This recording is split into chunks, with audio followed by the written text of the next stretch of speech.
டாக்டர்கள் கிடையாது. நான் சொன்னேன் எத்தனை மருத்துவர்கள் இல்லை கணக்கு சொல்லுங்கன்னா, சார் கம்ப்யூட்டரை பார்த்து சார் கணக்கு தெரியாது, உங்களுக்கு தெரியுமில்ல எத்தனை டாக்டர் இருக்காங்கன்னா வேகமாக சொல்கிறீங்க, எத்தனை டாக்டர் இல்லைன்னா அது எப்படி சொல்கிறதுன்னு மாத்திரம் முழிக்கிறீங்கன்னு 4 டாக்டர் இல்லைன்னு சொல்லுங்களேன். சொல்ல முடியலன்னா ஏகப்பட்ட டாக்டர், டீனே கிடையாது. 3 டிஸ்ட்ரிக்ட் சேர்ந்த ஒரு ஆஸ்பத்திரி டீன் கிடையாதுன்னா பாருங்க எவ்வளோ கொடூரமான ஒரு இதாக இருக்காங்க.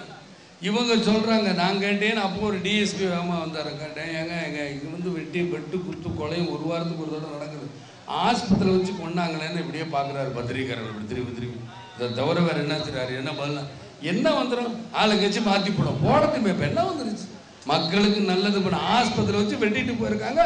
இது சட்டம் ஒழுங்கா இருக்கா? இவங்க வராங்களா இப்போ கும்மிடி பூண்டிக்கு வந்தால் 20,000 போலீஸ் இங்கேருந்து. இப்போ ஏற்கனவே ரயில்வே பிரிட்ஜு திறக்க முடியாமல் இருக்கு. நானும் சேகர்கிட்ட எவ்வளோ எம்எல்ஏட்ட எவ்வளோ சொன்னேன், போங்க கலெக்டரை பாருங்க, பார்த்துக்கிட்டு தான் இருக்கேன். பெரிய பாலம் பெரிய பிரிட்ஜ் இருக்கேன், ரயில்வே பிரிட்ஜை திறக்க முடியாமல் இந்த சின்ன பிரிட்ஜ் வழியாக தான் இப்போ கூட வந்தேன். இன்னும் திறக்கல, என்ன திறந்து கலெக்டர் சொல்ல, நானும் எத்தனை தவணை தான் போகிறது அப்படின்னு. அந்த அளவுக்கு இவங்க இங்கே வந்தால் அந்த சின்ன பிரிட்ஜிலேருந்து இங்கே வரைக்கும் போலீஸாக நிற்கும்.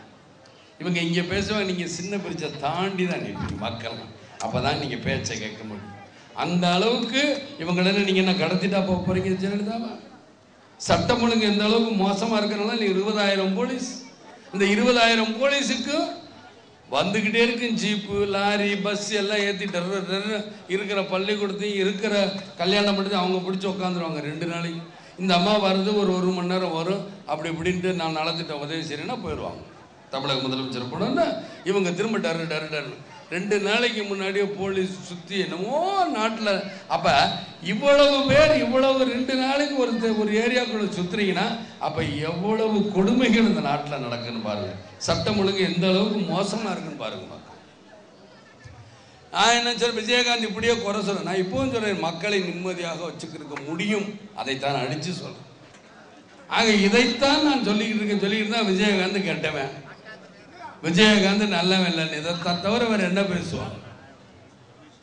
நான் என்ன சொல்றேன், எதாக இருந்தாலும் நான் சந்திக்க தயாராக இருக்கிறது விஜயகாந்த். ஏன்னா மடியில கனம் இல்லை, வழியில பயம் இல்லை. மடியில கனம் இருக்கிறவங்களுக்கு தான் வழியில பயம், எனக்கு மடியில கனம் இல்லை, வழியில பயம் இல்லை. எதாலும் சந்திக்கிறேன், மக்கள் பிரச்சனை என்னவோ அதற்கு நான் சந்திக்கிறேன்.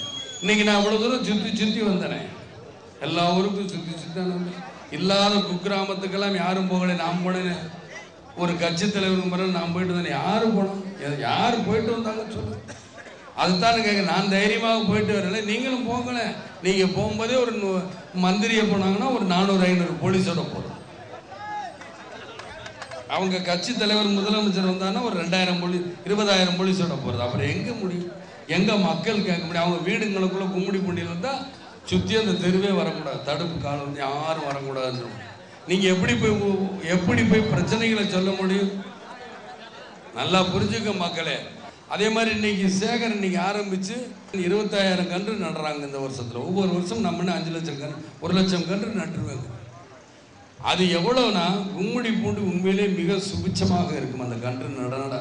அது ஒவ்வொருத்தங்களும் தான் வீட்டு இது மாதிரி ஒவ்வொருத்தங்களும் தான் வீட்டுக்கு முன்னாடி வச்சுக்கிட்டாலே குழி தோண்டி வச்சா ரொம்ப நல்ல விஷயம். இதை நான் சொல்லலை, இதை என் பிள்ளைகிட்டே நான் சொன்னேன், ஏன்டா நீ செய்யணும், இந்த பரீட்சை முடிச்சு நானே செய்கிறேன் அப்படின்னு. ஆக இதெல்லாம் செய்யணும் மக்களை. இன்னைக்கு எவ்வளோ நல்ல விஷயங்கள் இருக்கு, மக்களுக்கு தெரியாமல் இருக்கு. இவங்க ஜோன் அந்த இந்த மேலே இருக்க ஜோனுக்கு ஓட்டை விழுந்துருச்சு என்ன ஓட்டை விழுந்துருச்சு சொல்லணும் மக்களுக்கிட்ட. இவங்க எப்படி இந்த அரசாங்கம் ப்ரெசன்டேஷன் சொன்னால் உங்களுக்கு புரிஞ்சிடும். விழுக்காடுன்னு என்ன நீங்கள் கேட்டு தெரிஞ்சிருக்கணும். இந்த விழுக்காடு வேற ஒரு வார்த்தை வரும். ஆக புரிஞ்சுக்கணும் சொல்லி மக்களே. என்னை ஒரு தூரம் பேச வைத்து இங்கே வர வழியில் என்னுடைய தொகுதி எம்எல்ஏ சேகர் காட்டிட்டு வந்த இடத்தையும் சரி, இங்கே நற்பணிகள் நிறையா செஞ்சார், அதற்கும் சரி கும்மிடி பூண்டி மக்கள் காத்து கிடந்து என் பேச்சை கேட்ட அனைவருக்கும், என் கட்சி தொண்டர்களுக்கும், கட்சி நிர்வாகிகளுக்கும், கட்சியை சேர்ந்த அனைவர்களுக்கும் நன்றி கலந்த வணக்கம் தெரிவித்துக் கொள்கிறேன்.